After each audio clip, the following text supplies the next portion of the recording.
let's just start off with the big news. Um, every wrestler's friend and legend and hero, Jerry the King Lawler. The big news is he just had I guess, a mini stroke. He's laid up in the hospital right now. Jerry King Lawler, man, he's been in the business.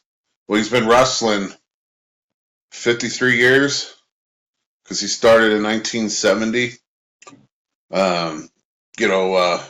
Back in the day, his big thing was with Andy Kaufman.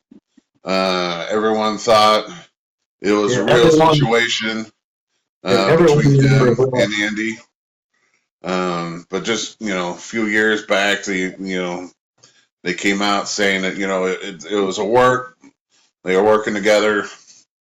But it was probably the first, wrestling thing that everyone knew about, and even though it was just a Tennessee promotion, it got publicity worldwide because of the David Letterman show.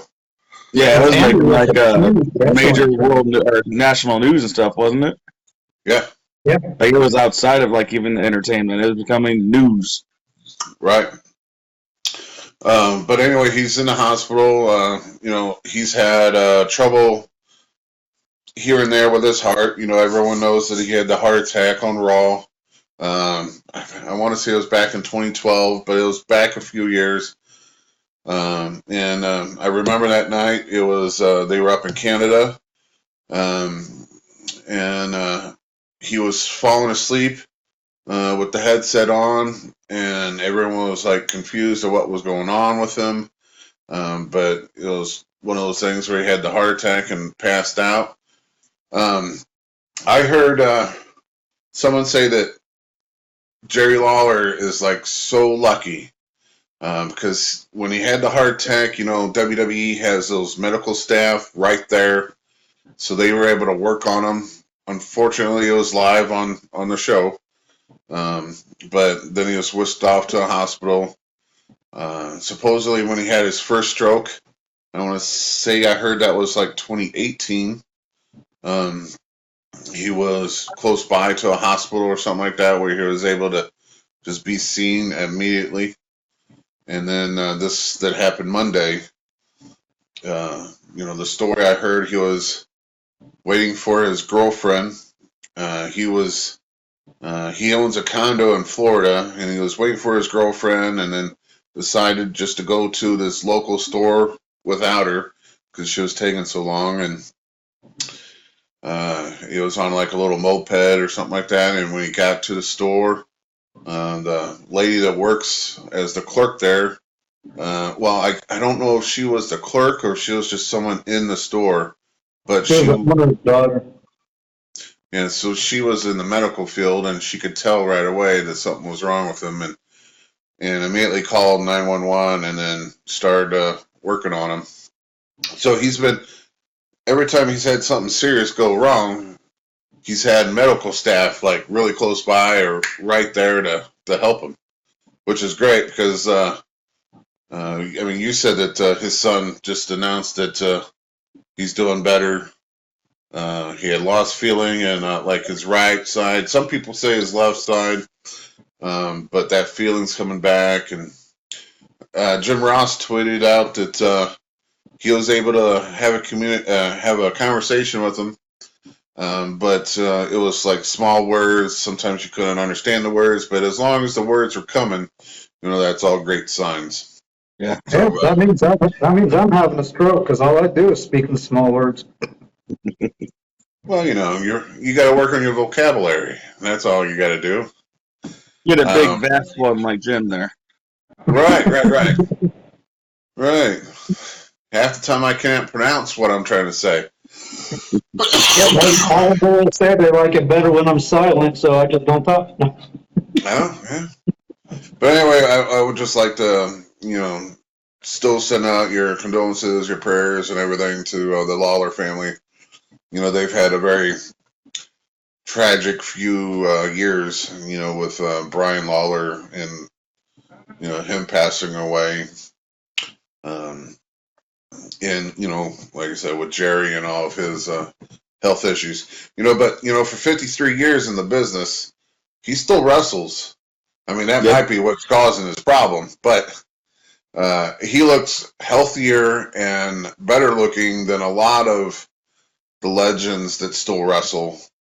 Because I heard Dutch Mantel say today that Lawler was never one to go to the gym. And matter of fact, he even said that Lawler was one that never even drove by a gym. But he still looks pretty good for his age and for how many years he's been wrestling. So hopefully he can just get this out of the way and, maybe retire from wrestling and just do what he does on the side too. Because, I mean, the man's an artist. I know me and Bobby kind of talked about a story that he told when we were in Las Vegas. And it's not one of our stories to tell. Almost got it out of you. Almost got it out of you.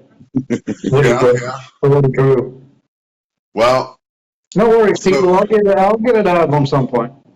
Yeah, here's what we'll do. If you guys see us in person, you can come up to me and Bobby, and we'll tell you what he drew. But we will not tell you on air because it's not our story to tell. Because even he didn't really want to tell it. But of course, the fans and us provoked him to tell it. So we got it out of him. But like I said, it's not our story to tell. But I'll tell you in person, or Bobby can tell you in person what he drew. But so he's an artist. He loves comics. So he draws Superman, and he draws all the. As a matter of fact, there was a YouTube video I seen maybe a year ago where he's got a room. I don't know if it's his garage or if it's just a room in his house, but his room is like full of like regular size superheroes, and he loves Superman. Matter of fact, that place that there's a city that, Metropolis, Illinois. Yeah, that place brought him in a few years back, just because they knew how much he loves Superman, so they brought him in, and he was like their host or their guest speaker for that weekend that they do it. And he's one of those genuinely nice guys. Like, I got my own personal story with him. Tell that story. Is it Herbert brought him in a few years ago for that spectacular that we had with, what did he bring in, like 11 legends that day into the Belle Claire Fairgrounds? Yeah. And he was selling autographed Funko Pops at his own little stand out there for like $80 a pop. I brought my own, and Jerry Lawler carries himself walking through a locker room like the king, like somewhat intimidating, And so I was a little bit nervous, and we got back to the locker room, and I asked him if I could buy an autograph off of him because I brought my own Funko Pop that I planned on giving my son for Christmas, and he's like, no, but you can have one for free. It's like, oh, awesome. Then he asked me, he said, do you have a camera? I said, yeah, my phone's over in the bag. He said, get it and start recording. And I can hopefully find the video and even send it to you, Nate. Hey, Landon, it's me, WWE Hall of Famer Jerry the King Lawler. A little Christmas present from your dad for me. Merry Christmas, buddy.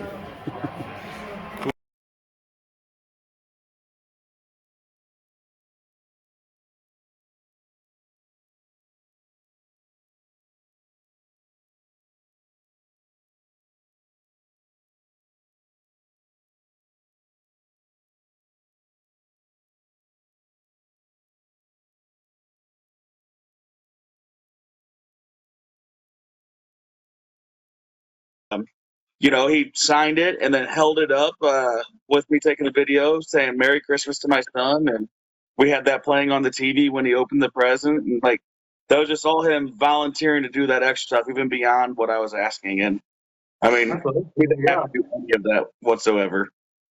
Make sure you get that to me, and I'll post that. How long is it? I might be able to post it as a short and 15 seconds or so. It's not very long. It's just he says my son's name and Merry Christmas from him and me, and It was just awesome little thing that he came up with right there on the fly for me. Right. It was very cool meeting him because, that particular night we had the Rock and Roll Express. We had I want to say Demolition was there that night. Mm-hmm. Haku was there, of course. But Jerry was, again, he was one of the boys, so he spoke to everyone who come up and wanted a picture and talk to him or just to say hi. Sergeant Slaughter was awesome that night too. He took down our monster Kowalski. Yeah. Yeah, and then later on we brought him back. Herb brought him back for one of our private shows at the Mac, which was really cool because on that Halloween special, I got my picture taken with most of the guys, and then when he brought him in for the Mac, I was actually able to get it, personally autographed. So it just to the Texan, King Jerry Lawler. So I mean, it's one of my highlights there because I failed to mention it, but back in the 70s and 80s, and when they were doing that whole Andy Kaufman story, that was one version. It was.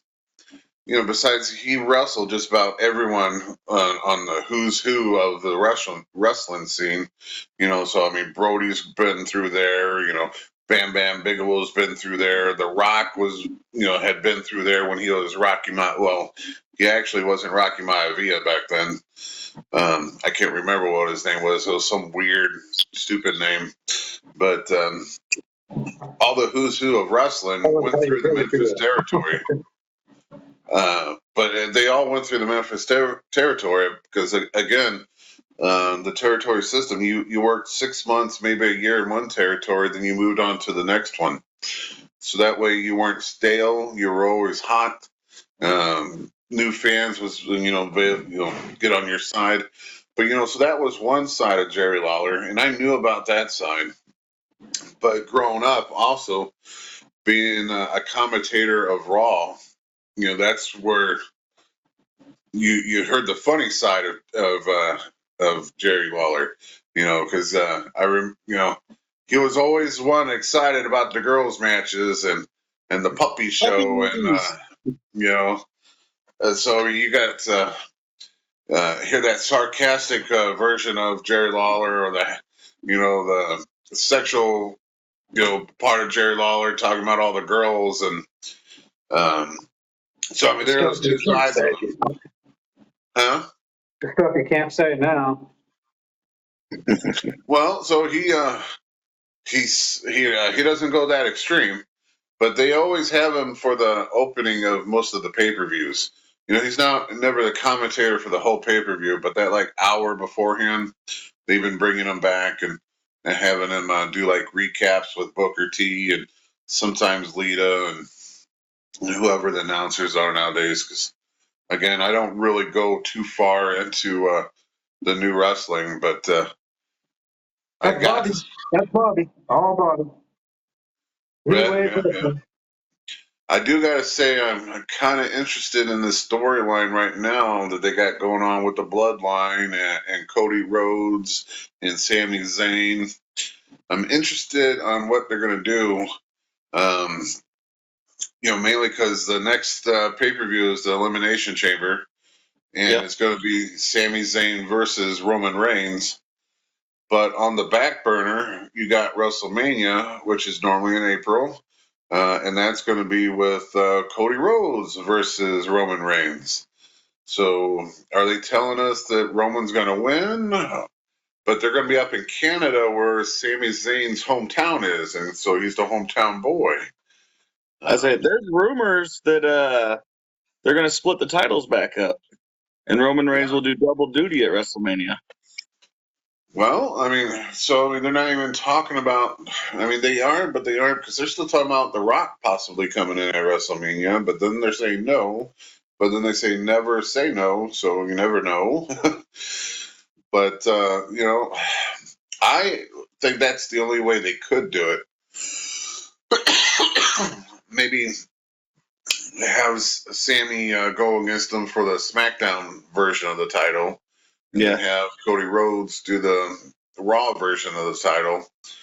But originally, they were supposed to have a new version of the Universal title, and that was supposed to debut at WrestleMania, which still might be, because Cody Rhodes has been talking about bringing back the Eagle belt, because that's the one he wants to win, is the Eagle version of the belt, which is everyone's, every wrestler says that one is their style that they like, which it does look pretty cool. I like it better than the blue or the red belt or that big Eagle belt. That was a pretty good picture. But who's to say, because Sammy could win or lose at an Elimination Chamber. They could bring The Rock in. Cody Rhodes has already said that they don't need The Rock. Him and Roman is going to be a big thing. It would be too. I like Cody Rhodes. It'd be a great match. Yeah, I mean that promo that he did with Heyman Monday about Cody Rhodes giving Heyman props for hiring his dad Dusty when they were down on their luck and needing money, and Paul Heyman brought him into ECW, and then Paul Heyman looked like he was about to cry, and he said that the last conversation I ever had with your dad was him telling me that you were his favorite son, which made Cody Rhodes almost cry. But then he goes, but your father also told me that Roman Reigns is the son that he always wished that he had. So it's like just a way to dig it. Compliment sandwich. Right. Gotcha. It's one of those You're the things. favorite one that he had, but you're not his favorite overall. Right. There's somebody out there you wish you had more than you. Who was never a son in the first place. So, Bobby, when are we going to get a Bobby-led podcast about all the new stuff? What? I don't know. But I tell you, so many current superstars consider Dusty Rhodes like their father, because he was right there at the beginning of NXT. Yeah, so leading them all along. He was their promo guy. So if they ever needed, promos are probably the hardest thing to do. And because there's so many things in your head that you want to get out, but when you start talking, sometimes they don't come out in the right way or the right sequence that you want them out. So you have like a Dusty Rhodes, who is a known talker, because Dusty was known being a plumber's son, and what was it? I ate pork and beans. I've wined and dined with kings and queens. I've eaten in the gutters with porks and beans. Yes, I mean, there's what is it? It's not Twitter or Instagram. There's an Instagram that focuses on Dusty Rhodes's promos, but they put it in like weird scenarios. And they do the same thing with Ric Flair too. So it's like different scenarios of what he is talking about that would either make what he's talking about sexual or really out there, or it's just funny. I'll have to give Nate the links to it. And I would say to help this account out, but this account's blown up. I mean, everyone likes listening to Ric Flair, Dusty Rhodes promo, so he's got plenty of followers, plenty of subscribers. So so our millions of fans won't help. Right.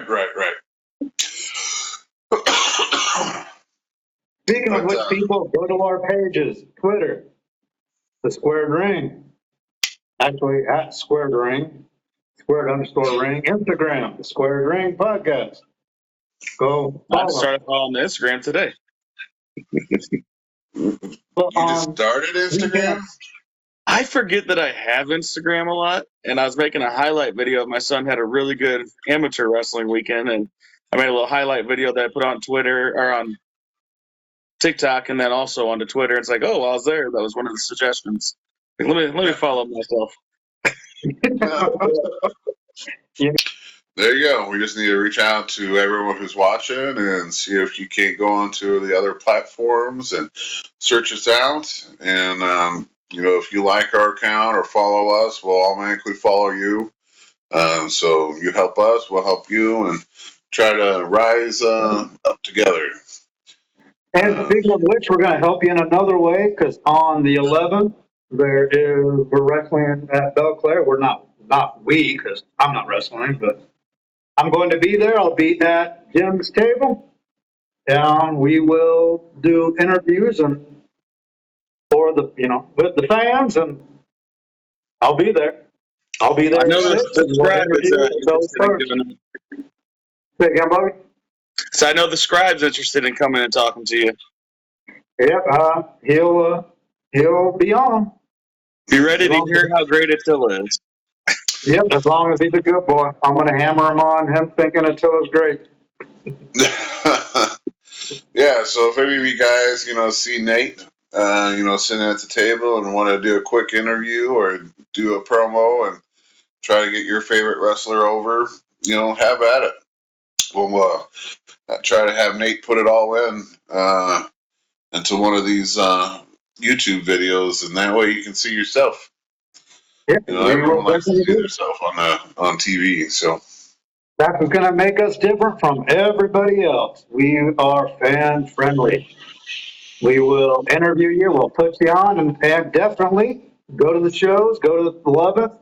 Go to the one coming up in March at East Condulet. Don't forget, go to Bobby's stuff too with his son. You got to support the kids. Yeah. So and May 13th. Definitely May 13th, but let's just back up a little bit. So, this weekend is the 11th. It's our big show. It's our anniversary show. Basically, it's Herb's 50th year anniversary show. He's back at the Belleville Fairgrounds, Belclair Fairgrounds. It's the card is going to be really stacked. We got the main event, of course. It's going to be me and Attila. Of course, all the Dogtown Underground people and Attila's little group, Devastation Incorporated, is going to be banned from that match. You'll actually see them walk out the doors, so you know they're not in the building. But that's the show. But the following day, which is the 12th, that's when we go back to East Condulet. That's when we do the TV tapings. So you come Saturday, buy your ticket to come in. That gives you that free ticket to actually go to the TV tapings, and then you'll be able to sit there and watch some more wrestling for free. So it's like a double date, so you get 2 dates out of one. So this Saturday is the big one. That classic championship is going to be on the line. I'm sure Bobby's title's back there in the background there is going to be on the line.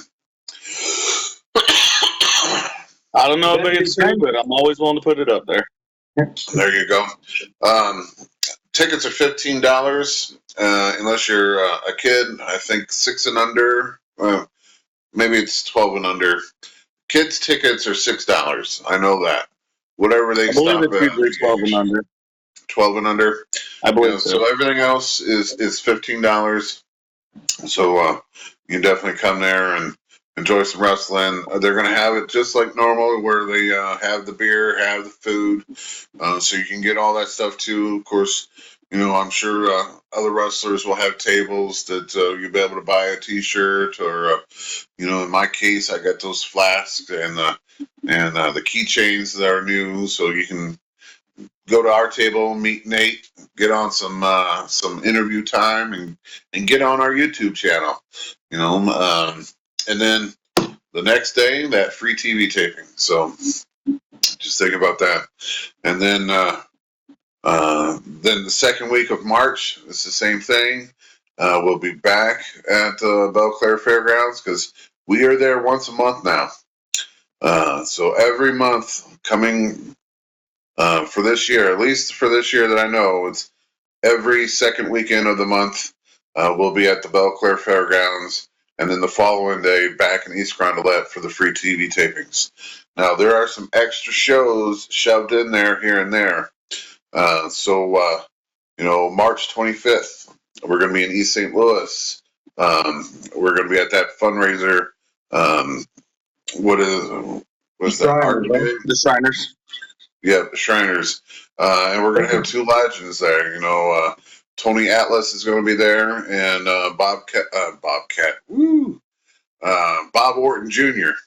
I don't know why I was going to say Bobcat, man.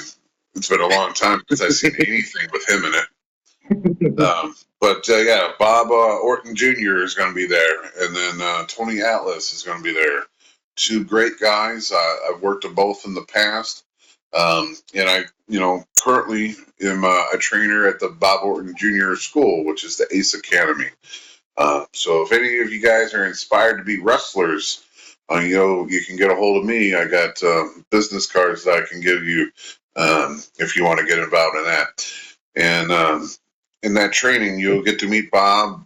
Bob is hands-on on his students. We train 2 days out of the week. It'll be Tuesday and Thursday, so it's not like taking up your whole week or anything. But if you're interested, just get a hold of us. Or one of the other trainers is unfortunately Sean Vincent. So so you get the best training on Tuesday nights, and then you get an ego training on Thursday nights. But either way, hit one of us up, or on the 25th you can hit Bob up himself. And then of course, be back in April, but May 13th is going to be the biggest show of the year. I mean, I'm going to say it was bigger than 74 and 73 of the NWA coming back to town. I'm feeling like it's getting bigger than just this year. Oh my God. I mean, this is incredibly, it's getting so big. I don't even know how to describe it, because it's like I'm leaving my 80s childhood is coming back to me on the 13th, because, I have great conversations with the $1 Million Man, Ted DiBiase. He's coming back. I've never met Tugboat, but he was an idol of mine, when he was best friends with Hulk Hogan, before he turned and became Typhoon. But Tugboat, but I liked them all. Everyone from the 80s. Wow, I don't know what the hell that was. Oh, that was not mine. Yeah, I don't have anything going on in here. Oh, Jim Tallis is on it. Confirmed. But Earl Hebner, I've met a few times. He's reffed a couple matches down on Broadway, and very cool guy. We got a new ref that just signed on, that he's coming in, James Beard. Now, James He's been around for so long. I was watching before. Yeah, I was telling you before, I was watching that podcast we did with Briscoe and JBL, and you guys should definitely check that out. Like, there's a lot of good road stories, and I need to go watch some stuff from Akbar, however you say it now, after watching that. And, like, just getting into the importance of a good referee in a match. Like, they break into some of that, and I can think of good refs that we've had, like Jim Harris. Just it really does make a difference having that quality ref that can see things from a different perspective that you can't during a match. Right. There are some times when I can say Jim is blind in that match, in matches though. So I don't know. No, I know what you're talking about. All the refs are pretty good. Even our newest one, Bill Hinson, he's getting up there, you know. But He Nick, might be one of the blindest at times, though. Well, he's new, so Yeah. But he hasn't had selective blindness yet.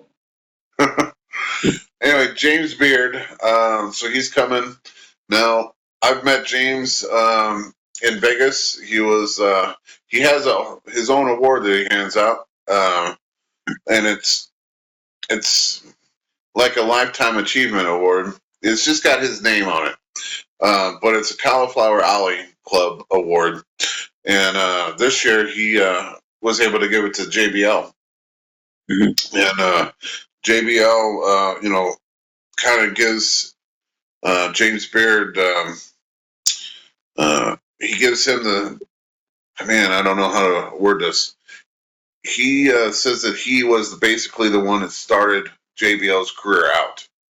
Yeah, and they talked about that in that podcast too. That he was the one that gave him a chance down south, and let him ride along and learn everything. And basically, he was the start of it. Yeah, so James is his time period is kind of cool because he caught the last few years of WCCW, and then he was the start of basically the Jarretts taking over WCCW. Of course, they switched the name, and he was working for both companies. He was also, a little known fact, he was the only American referee that was taken over to Japan and had ref some of their matches, because they have their own refs over there. But he was the only American one in that time period that they allowed to go over there and ref. Now, and if you remember JBL talking about going to Japan when he was at Cauliflower Alley Club, he said James Beard is the one that called him and said, "Hey, you need to be here," and got him to do that in the first place. Yeah. Supposedly he was only like a couple months into the business too, so he was very green. He's like, "Fuck it, I'll do it anyway."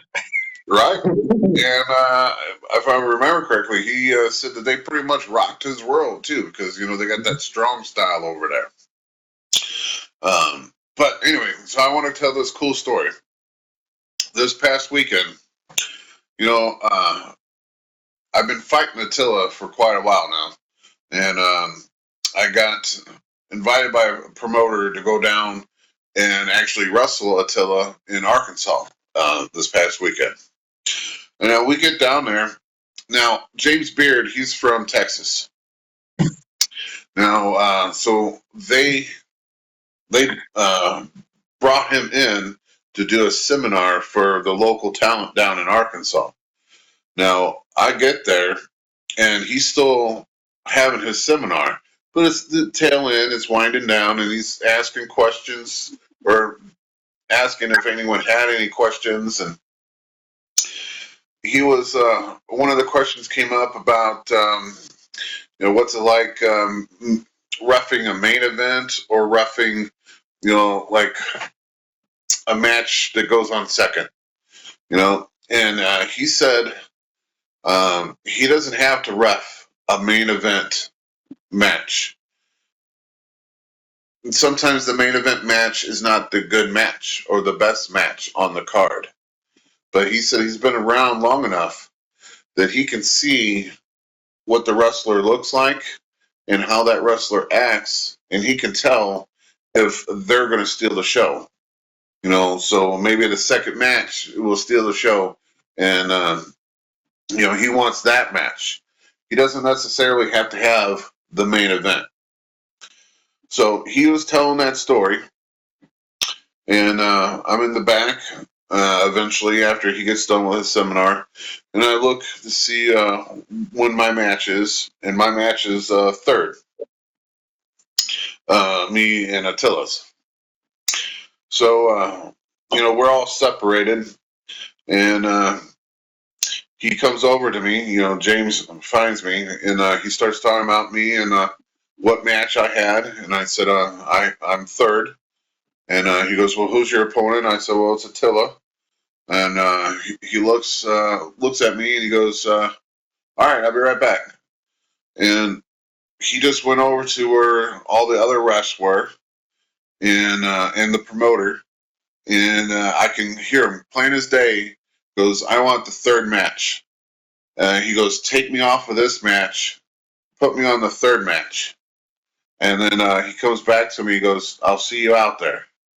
Now, to have him tell because he didn't know I was in that audience, because I showed up, really late, almost over, and to hear him tell that story about he can look at a wrestler and determine if that's going to be the match of the night, and he would want that match versus the main event, and then he does it in front of you, and it just so happens to be my match. So I mean, that's an awesome, honor, I guess you would say, because just by him looking at me, he was like, I gotta ref that match. That match is mine. And I wouldn't even call it a match per se, because if you get on my YouTube channel, Jim the Big Texan Hoffarth, you can see that it was basically just a brawl from the before the bell even rang. Because the part that I saw just a ring full of guys smacking each other. Yeah, and not always in the ring. Yeah, not always in the ring. And the funny thing is, it got a little crazy, but we were told 3 things, because this is for their TV down there. So eventually, if this makes it to any people in Arkansas, they'll see the match on TV. But the promoter said there's 3 things. I don't want any of the wrestlers cussing. I don't want any of the wrestlers bleeding. And stay away from the guardrails, because I have cameras hooked up to these poles on these guardrails, and there's very expensive lights there as well. So me and Attila's just going at it. We're in the spot between the guardrail and the ring.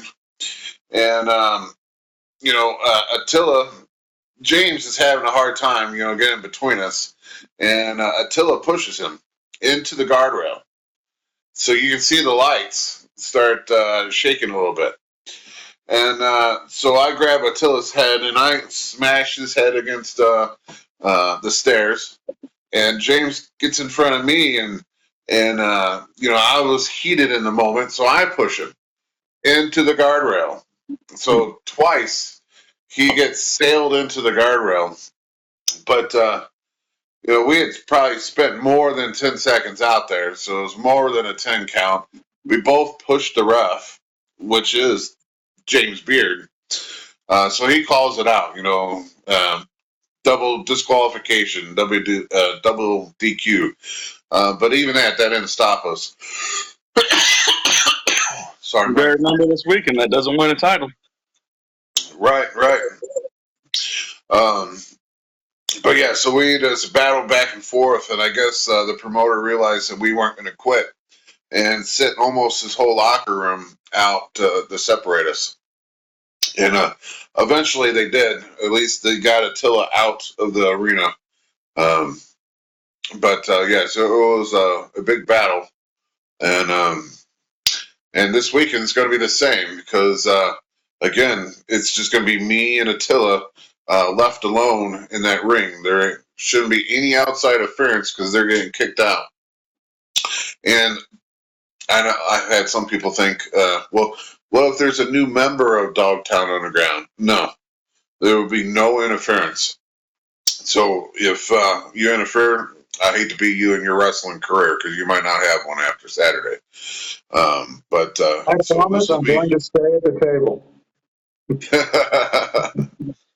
So it should be very interesting. It's going to be balls to the walls. I'll just tell you straight out, because this past weekend, as soon as I seen Attila, I just charged. Just seen the red and went. Blood starts to boil upon seeing him. Right. And I'm sure this Saturday, when that belt is finally on the line again, it's going to be the same way. I'm going to, like I said before, I'm going to be the dual champion, tag team champions with Gary Jackson, and then the classic wrestling champion as well. So that'd be great. And then I'm going to promote it like crazy that this is the only podcast that has 2 champion wrestlers on it holding the titles all at the same time. Right. You just got to remember, controlled chaos, DQ, and countouts do not win titles. That is true. But so man, we got great shows coming. Get back to the legends. We had who else was just Really Bobby, smooth one of your guys that you liked. Stuff Bagwell. Yeah, Buff Bagwell. He had a pretty good movie career too. I don't remember his movie career. Oh, his died movies. Yeah, so his adult movie career. Oh, porn star Bagwell. All right, okay. If you guys remember the TV channel TNN before it became Spike TV, they edited all the bedroom scenes out of one of his movies and aired it. Terrible acting. I don't even know why they would think that was a good idea. But yes, he was a great WCW wrestler. He was one of my favorites. And I mean, I've thought about using the Blockbuster so many times as a finish. Maybe I'll do it when he comes in. Yeah, there you go. So we got him coming in. We got the Nasty Boys coming in. JBL's coming in. Gerald Briscoe's coming in. So you just mentioned their podcast. They're actually going to do their podcast there that day.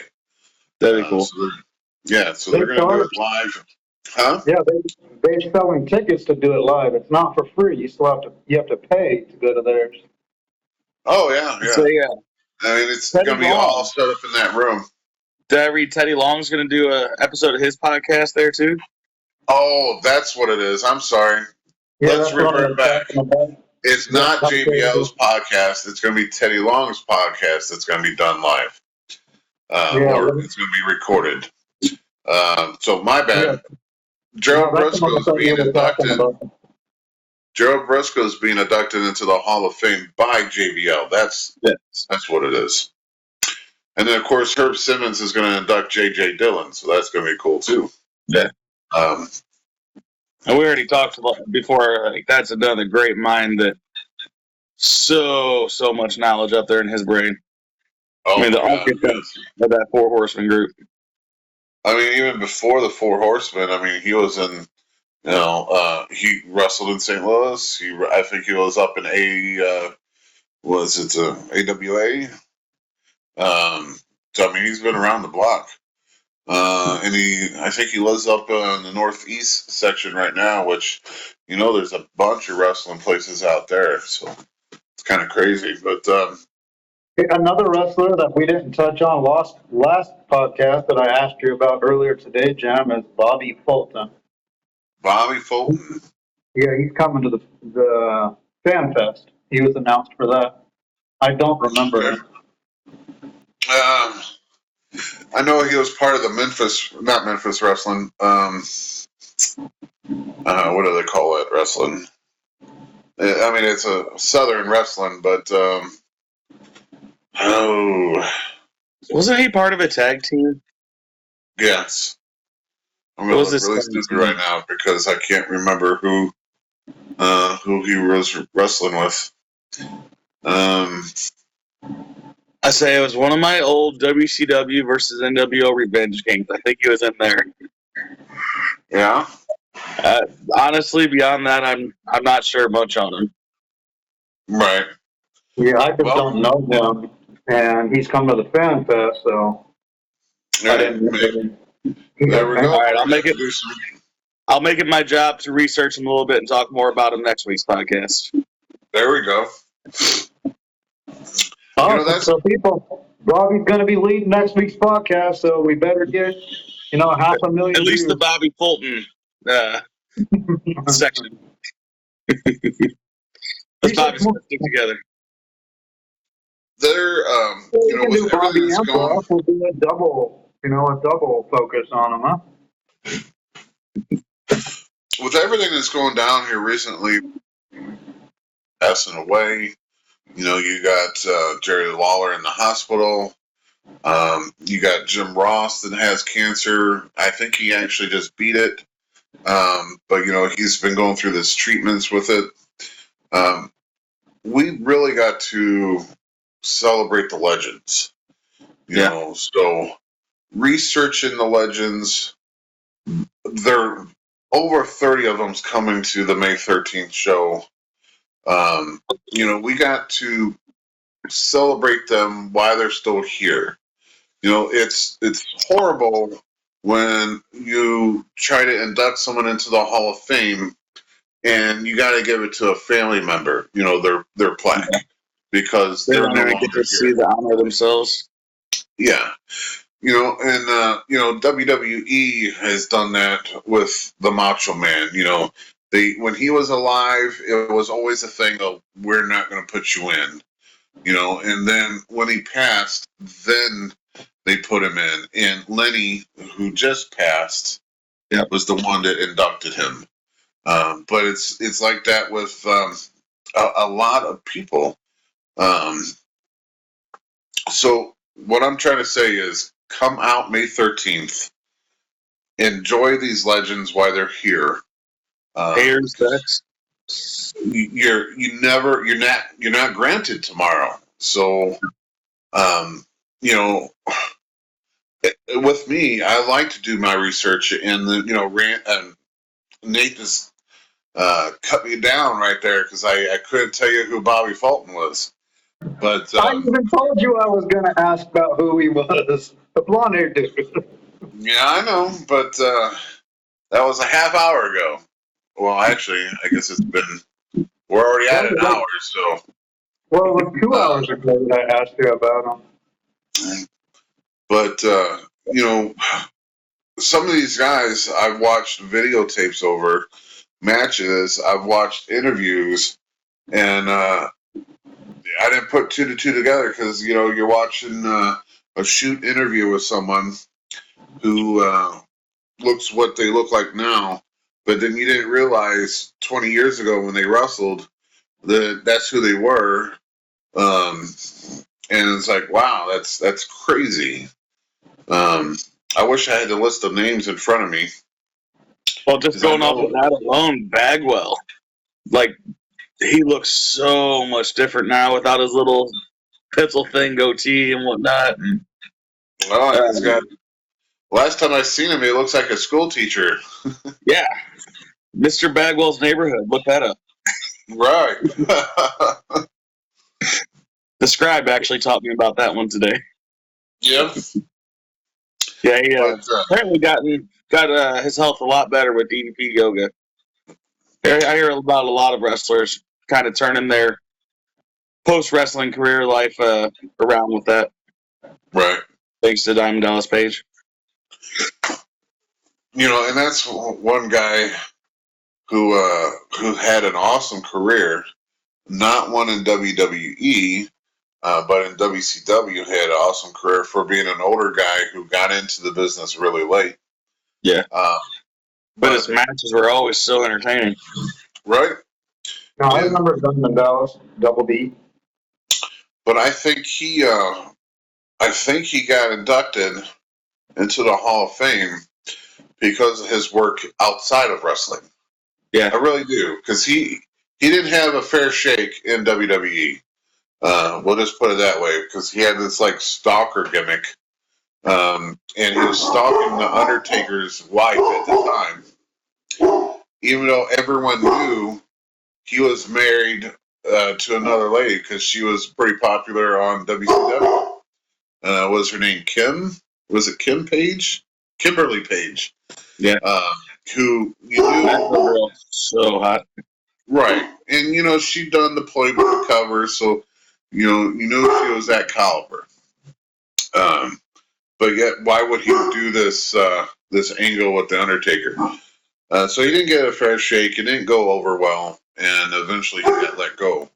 So I think a lot of him being inducted to the Hall of Fame was for his outside work, where he was able to help Razor Ramon, Scott Hall, fix up his life, because he was like wheelchair bound, bloated as all hell. He was full of alcohol and pills, and he was able to turn himself around. And then the one that started it all, Jake the Snake, because everyone knows, if you ever do any research with Jake the Snake, that guy's had a fucked up life. Yeah. Whether it be his dad's problems, his brother's problems, hell, even his sister's problem, which basically the dad was the start of all of it. I won't go into all the details about how bad his dad was. No, you have to save that for our profiles program. Because our profiles program, didn't we agree that we were going to do Jake and that whole drama? Yeah. I mean, we can definitely do that, because there's a lot of stories there. God knows it'll be for adult content only, and not for the good kind. But No, you might not watch that one and feel great after. right. It's messed up. But back on Diamond Dallas Page, I got a little story with him too, where he's just one of them guys that really genuinely cares as well. So I was cutting grass one day, and my little brother calls me up, and he's like, quit cutting, and I answer the phone, and like, "What's up, Diamond?" He's like, "Hey, there's someone on the phone that wants to talk to you." There's someone on the phone. Diamond Dallas Page was on the phone. My little brother bought the DDP yoga package, and he calls each person personally that buys the package. My little brother's like, "You have to let me three-way call you with my brother," and like, it was awesome. Just quick little minute or two, but like the fact that he would take the time out to call each person that buys his package, and then also wait for them to conference call his brother in, like, that was really cool of him, I thought. Yeah. I met Diamond Dallas Page. I was with you. We went to a thing. Was it with you? Yeah. From a thrift store, I got a WCW Diamond Dallas Page car air freshener that I had him sign. That's awesome. That was so long ago, Nate, I don't even remember that. Or who was with me. I know Dylan was with me, because at the same place, it was weird, because it wasn't like a Comic-Con or anything like that. It was just Diamond. No. And I remember there was like a Pokemon guy dressed up as a character, because I remember Dylan was more interested in that than he was Diamond Dallas Page. But this was like right after his divorce from Kimberly. So, I mean, it was right afterwards, but a long time ago. But very cool guy. And for him to be able to help other wrestlers, because he's even helped current wrestlers like Chris Jericho. Not that he had any drug issues, it's just that he had some flexibility issues. And, even me, wrestlers, when they get older, they have what they call a bump card. And eventually you run out of bump cards, meaning you can't take the bumps that you used to be able to take. And, your body breaks down, plain and simple. Right. But, using yoga and different stretchings, I used a variation of some of his moves, but, Chris Jericho talks about how he's done it, and Sami Zayn is doing it, and it's helping them prolong their wrestling careers and their mobility and just life in general. So when props to him on his wrestling career, but definitely more props to him on what he's able to do outside of wrestling with helping everyone. You can see on his, I'm sure he's got, I remember seeing it on YouTube, but and I know he's probably got a website of a guy who was on crutches, who was very overweight and heavy set. They said that he couldn't walk anymore without these. And they're the kind that go up to your forearm. So it wasn't like under in the armpit, but they were talking about how he wouldn't be able to run and wouldn't be able to walk without these. And then after doing the yoga and the lifestyle changes, because it's not all about yoga. It's about what you eat, what you put into your body. That, they show him progressing, and now they show him where he's running. He's lost all that weight and got all those muscles back, worked his body right, and by the end of the clip, he was running. So, I mean, definitely props to him. Awesome. Yeah, so it's awesome. I tried yoga one time, and one time only. It gave me a massive migraine, so I haven't touched it since. Well, I got a back that I literally stretch out every day. And if I don't stretch it out every day, I feel horrible the next day. And especially wrestling, because, you wrestle on Saturdays, you wrestle on Sundays, sometimes multiple times on Sundays. By Monday, all that adrenaline is gone, and that body is start filling up with that inflammation. And if I don't go and stretch and work that out that Monday, I am feeling horrible Tuesday. It's just I gotta work myself out every day. I said. But I used to have a yoga DVD for when I worked at Valvoline and wouldn't go to work till 10, 11 o'clock. I would pop that thing in. It's like a 30-minute one where it was like meditation and relaxing while stretching. At the first few times of falling over every single position, you get used to it, and you feel great after it. Just relaxing, stretching, breathing, get your mind right before you start your day. So both of you doing yoga when you started didn't get a headache, didn't get a migraine, because it killed me. I fell over a lot, but no headaches. And I was even flexible at the time. That was when I was spending 4 hours a day at the gym. And again, the one that I did wasn't like a high-paced one. It was a very slow, relaxed, focus on breathing. Yeah, I mean, even the one I did, we went to a place. Me and my wife went to a place and went and done yoga, and it was all the hitting of the little bells to make the little chimes, and more focused on your breathing. So I'm assuming, and breathing is a big part of it. So if you don't breathe right, I'm assuming you can get a headache. So they probably weren't teaching you to right there, Nate. I went to the YMCA once and did I don't remember exactly what it was called, but it was like a sports yoga where it was higher paced and stuff, and didn't feel nearly as good after doing that one.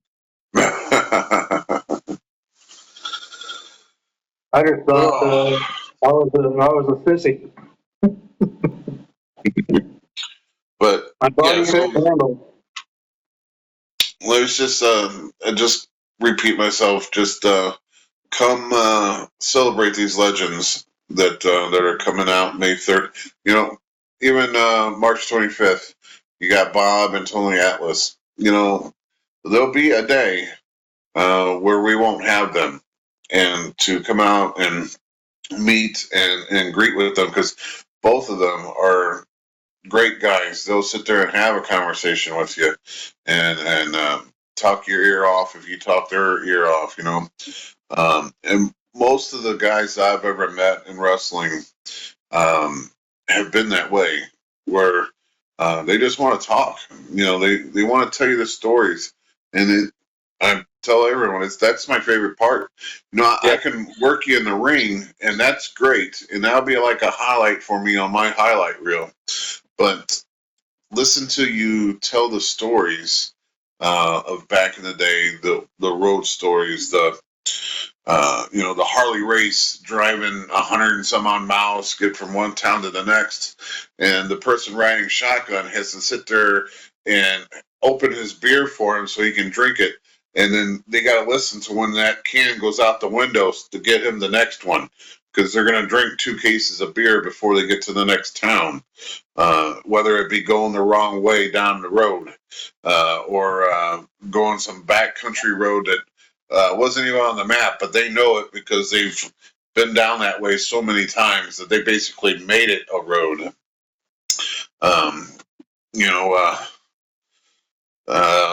Again, I love the old Harley race story about Japan, about the audience being so quiet that you really got to know what you're doing to get a reaction at the end of the match that you wanted during the match, because they won't give it to you during the match. You got to work that match to get your reaction that you wanted after the match. So it's just different things like that that we get to hear. It's just great. And if you guys come and talk to these guys, and they're going to do a Q&A that day. It's going to start at 10 o'clock, and that's going to go all the way until 5 o'clock. So you're going to have 7 hours with these guys where you can get them to sign anything that you bring. There might be I'm sure there is a fee for it. So just be prepared to, out of the 30 plus people we got, maybe pick out one or two that you want them to autograph, and then focus on them. But the Q&A is part of the whole package, so you can sit there and listen to them talk about these stories. I just, with the passing of Lenny, I heard it come out of Lenny's mouth on a YouTube about how well endowed he was. But getting a group of wrestlers and going traveling this weekend, you heard from other wrestlers that everyone knew that. Everyone knew, because they even said that he could suck him off. He could do it himself because he was so big. Not that he did, but he could, because it was so endowed. You think I can leave this in the podcast? Huh? You think I can leave this in the podcast and I'm posting it on YouTube? Well, you're posting it with just adults, right? No kids. Yeah, not for kids, but hey, it's on YouTube now. It's currently on YouTube. I'm gonna leave it, and I'm gonna leave coming out of his own mouth. But it's just phrasing, Jim. Phrasing. It's just funny how you hear. I got you now. So I'm stupid on that one, but it's just the stories that you hear. No, we want to hear the stories. That's what's going to draw the people, are the stories. Yeah. I'm going to try to sucker as many as I can into providing us stories on the 13th and the 14th. Yeah, I mean, just like I said, just go there, listen to the Q&A, watch them get inducted into the Hall of Fame, J.J. Dillon and Gerald Briscoe. Man, I mean, even Vernon Gagne's son, Greg, that's that whole family, like what we talked about before, that whole family meant so much to wrestling, has done so much for wrestling. I heard a story about him too, Vern Gagne. All right, so when Vern Gagne got up there in the age, he unfortunately had to go into a nursing home, and I don't know if he had Alzheimer's or if he had dementia starting out. But, when you're basically I don't know how you want me to word this, hooker, but in the wrestling term, where you could actually hurt someone really hurt someone by putting them in certain moves, and you get that person in a nursing home who could still do it, these moves. So evidently he broke some other person's arm in the nursing home who was bugging him, and he just put him in a move and broke it, and so but they learned. But yeah, they didn't talk to him anymore. But in the nursing home. But just hearing these stories, like I said, it's just awesome. It's great to hear. We should celebrate these people while they're here, and get to know them. Because, when I first started wrestling in St. Louis, like a few years after I was in the business, there was a huge huge thing like this, where it was promoted by a promoter that didn't live here, but they were bringing the wrestlers in, and there was a lot of people at that convention. And it wasn't attached to a wrestling show like this one is. It was literally, there was a wrestling ring in the building, and it was not used. They had people, wrestlers, legends around in different tables that you can go meet. But it was not promoted properly. I mean, it was, when I say properly, even wrestlers who wrestled in the town didn't hear about it, because I was a wrestler already and I didn't hear about it. But the likes of Roddy Piper was there. Being a wrestling fan, everyone knows who Roddy Piper is. And, him passing, so he's no longer here to talk to, and knowing that he was at a place that not that many fans came to, but it was like this, where there was multiple legends. I want to say there was like 20 or 25 of them there at this place in St. Louis. But from every account that I hear, there was only like 100 or so people that went to it and got their autographs and stuff like that. This I one, would have taken my copy of They Live and had him sign it. oh my God, yes. I'm here to kick ass and chew bubble gum. I'm all out of bubble gum. Right? I thought about throwing that in a promo a few times. There was a interview with him talking about that movie, and you know how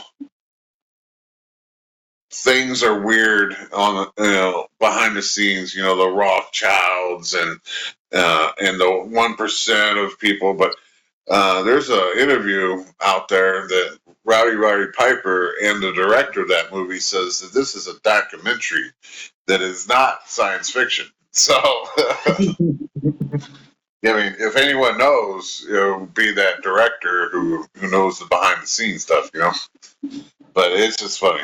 I just had to throw that in there. But like I'm saying, these legends are here. Come, let's celebrate. There's a wrestling show attached to this, so you get besides the Hall of Fame, besides the Q&A, besides watching and getting autographs, there's a wrestling show attached to this. The Bruiser Brody. Right. The Bruiser Brody, Larry Matisic, Tony Costello, Battle Royal, for that cup right there behind Bobby, who is the current cup holder. And next cup holder. There you go. So that's going to be there. There's going to be other matches there. When I take the belt this Saturday, I will be there defending my belt. So I'll be there. I don't know. Like I said, I'm also the tag team champion, so I might be fitting 2 belts. And Bobby being in the Bruiser Brody Cup might be defending that belt right there that he's got. So it's going to be a great day. It's starting at 10. The wrestling starts at 7. We normally get done around 9:30, 10 o'clock. So you got a wrestler's dream right there. A wrestling fan's dream right there. Yeah. So you talked about the Q&A 7-8 hours. I plan on being there the whole time. It's too much. There the whole day. Too much to pass up. Go and check out the questions, right? I didn't catch that. I think you both are going to be there with me to ask questions of the wrestlers, right? Oh yeah. Oh yeah, that's what I want. I want to go around and talk to all the wrestlers. That's just a great time. Even if we weren't doing the podcast, I would be there. The prices for this package is so cheap. There's really no reason not to do everything. Just SICW.org. They got front row seat packages. They got other packages. You can get a hold of the hotel, the Aviator, and get a room. I'm just going to say, hint, most of the wrestlers of the Legends are going to be staying there, staying the night there. So you might be able to see at the hotel bar, a lot of stories start at the hotel bar. So you never know. It's just going to be a great night. And when I defend my belt that night, it's going to be even better, But yeah, what do you think? It's an hour and a half. Not bad. We can cut it and be done right now. It's up to you guys. We talked about everything we talked about earlier. Yeah. So it's up to you. My throat is hoarse, and we all know my speech timeout stories are horrible right now. So The stories are fine. It was just that one was a bit of. I didn't anticipate that one coming off.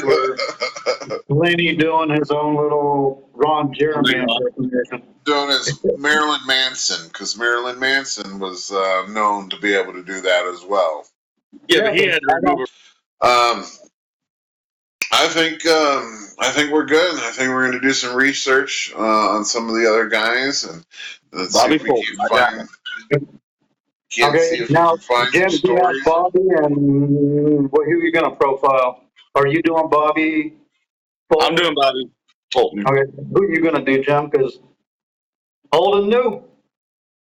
Well, I'll tell you, I'm sure there's going to be some other guy that's going to be announced by the time we do this next week. So I'll hop on the gears of whoever is called out next. I'll be on it. So I can guarantee it's going to be 2-hour podcast next week, guys, because we have to talk about what's going to happen this weekend. Bobby Fulton's going to be profiled, and then Jim's going to profile some other legend that no doubt is going to be mentioned again coming up. Yeah. Yeah, Now, allegedly, Jim has the inside scoop, so somebody's definitely going to be announced coming up. I mean, you just watched Herb's track history recently. He doesn't know how to slow down. This is his 50th year, so he's going all out. Plus, it's the anniversary of Wrestling Against the Chase. Earlier, you got to slow down and think about that. 50 years of promoting. That's longer than we've been alive. He's been promoting. Yeah. I heard people at the Cauliflower Alley call him the last of the Mohicans. Yeah. Just because he's the last. Nobody's been doing it as long as he has. Well, he's the last of the, who that was? That was Kevin Sullivan. He said that he's the last territory guy. He's the last of that breed. But, yeah, I think I'm done. My voice is going. Gentlemen, well then, I'm going to peace out, and I will see you guys all next week. Actually, I'll see you this weekend. Yep. See you tomorrow. And of course, don't forget, the square ring is going to be there. Bobby, do you have any shirts you're going to bring to sell at Jim's table too? Because I don't know if you set up one or you're going to. I will be selling my older shirts. I actually do have. I do have magnets of my new design, but I do not have the shirts yet. I will have my old shirts. There we go. As the square ring, and we'll get that together. My idea, because I want to do it, are going to be Bobby and the big Texan plushies, so you can sleep with them too. Oh man, there's so many things you could have just said right there, but. Yep, I know. You're going to piss off Mrs. Texan with that one. Yeah, and I have to sit by her on Saturday too. So you know what I'm going to do Saturday? I'm going to mess with her about big Texan plushies. Good luck. All right, gentlemen. I'll see you later. See you later.